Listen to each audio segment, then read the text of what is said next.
got to me. She said we should hook up the boyfriend and boogie. Don't know me, then look on. I'm being the clouds. One full of Henny, I'm drinking a drown. Hey, what's up, guys? It is Sam from Harkey Fishing. We got another video fishing report for you from here in Shell-Knob, Missouri on the beautiful Table Rock Lake. And man, I tell you what, it is the fishing is starting to really change, and honestly, I'd say it's getting quite a bit better. But there's a tricky part to it. Fall is probably one of the worst times of the year for hit or miss fishing. And so anyhow, right now lake level sitting at about 916.6, I believe it is, and so it's right at normal. Few inches below their standard pool, but nothing drastic. The weather has been super consistent. We have had hot, dry weather for weeks, so it's led to kind of consistency with the water pattern, and but the fish have been anything but consistent. Water temperature in the evenings are running 89 to 90 degrees. In the mornings you can find 85 to 86.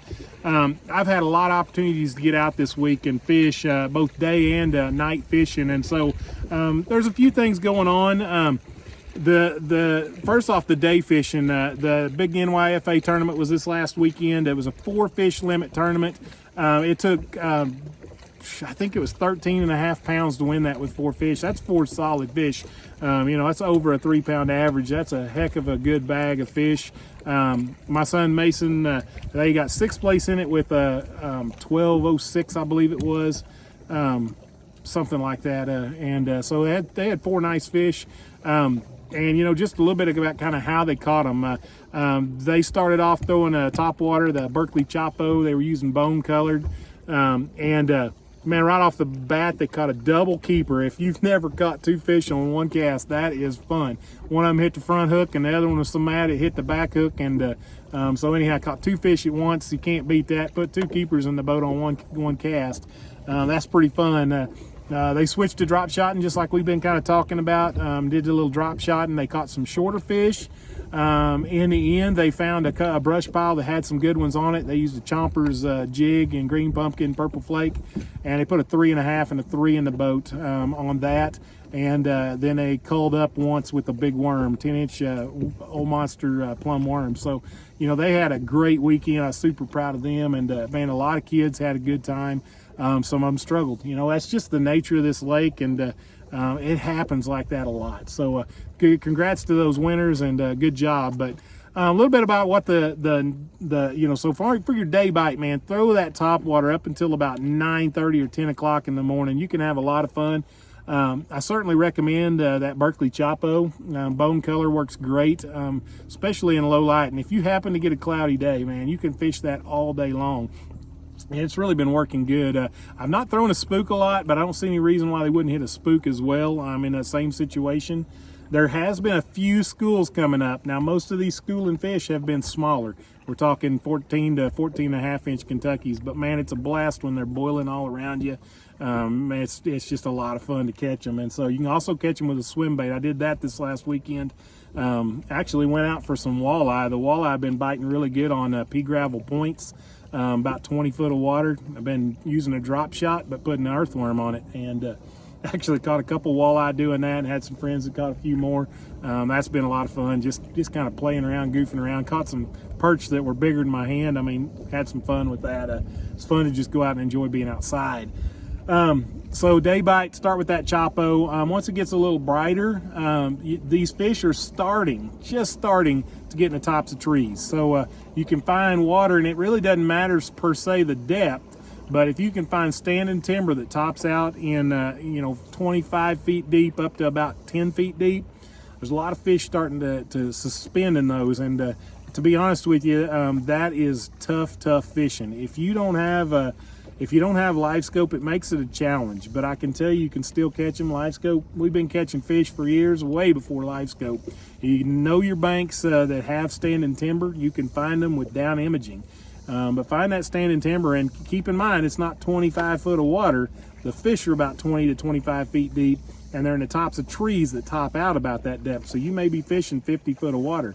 You don't need to let your bait go to the bottom. Throw it out there just right over one of those trees, let it sink down, and then work a worm, a big worm, a 10-inch worm, or a jig over the tops of those trees. The other pattern that's working this time of year, using a shaky head or a finesse worm. I personally use a 1/4 ounce weight with a Zoom Mag finesse worm, green pumpkin or watermelon candy, and I'll throw those in pea gravel pockets. I like to throw it in pea gravel pockets that do have some standing timber, and in this case I like to fish the 20 to 25 feet deep on the bottom of those pea gravel pockets. So that's 2 ways to catch them, but notice the key point fish are in 20 to 25 feet. So, you know, check that out if you're out day fishing. Now the night bite.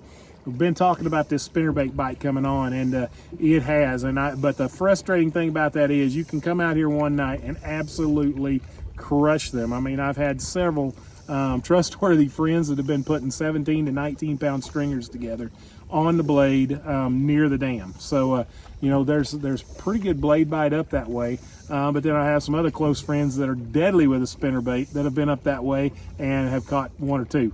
And so, you know, it's one of those things, it's hit or miss. Find the right spot, they're just smoking it.